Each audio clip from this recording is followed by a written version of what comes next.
আগামী ৪ মে থেকে রেয়াদি সুবিধা প্রত্যাহারের মাধ্যমে ১৫টি রুটে ট্রেনের ভাড়া বাড়ানোর সিদ্ধান্ত নিয়েছে বাংলাদেশ রেলওয়ে। তবে এই সিদ্ধান্তে অনেকটাই ক্ষোভ জানাচ্ছেন সাধারণ যাত্রীরা। ট্রেনের সেবার মান নিয়েও প্রশ্ন তোলেন যাত্রীরা।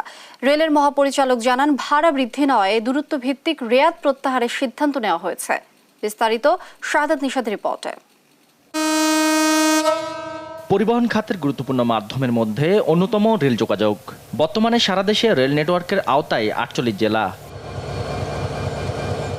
নিয়ম অনিয়ম আর ভোগান্তির মধ্য দিয়ে এ খাতে চলাচলের দিশা হারাননি সাধারণ মানুষ। ভাড়া নিয়ে মানুষের অভিযোগ থাকলেও সে অভিযোগ পেছনে ফেলেছে রেলের টিকিট প্রাপ্তি।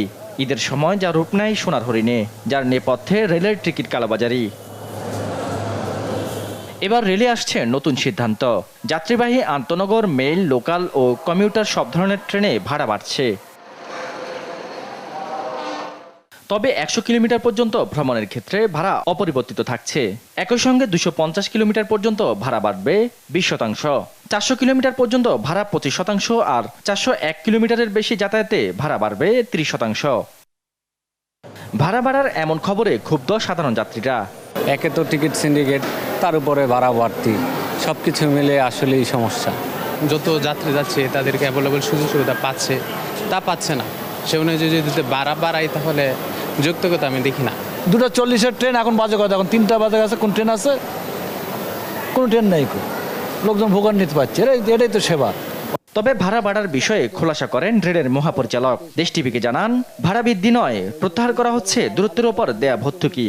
ভাড়া বৃদ্ধির কোনো বিষয়ে আমরা কোনো সিদ্ধান্ত নিইনি। আমাদের যে প্রচলিত ভাড়ার সঙ্গে যে রেয়াতি সুবিধা ছিল, সেই রেয়াতি সুবিধাটা আমরা শুধুমাত্র প্রত্যাহার করেছি। এবং সেই সুবিধাটুকু কোথা থেকে ছিল?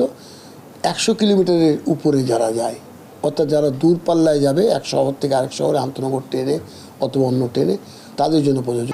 রেয়াদ প্রত্যাহারের মাধ্যমে আগামী ৪ মে থেকে ট্রেনে ভাড়া সমন্বয় করা হবে বলেও জানান সরদার শাহাদাত আলী।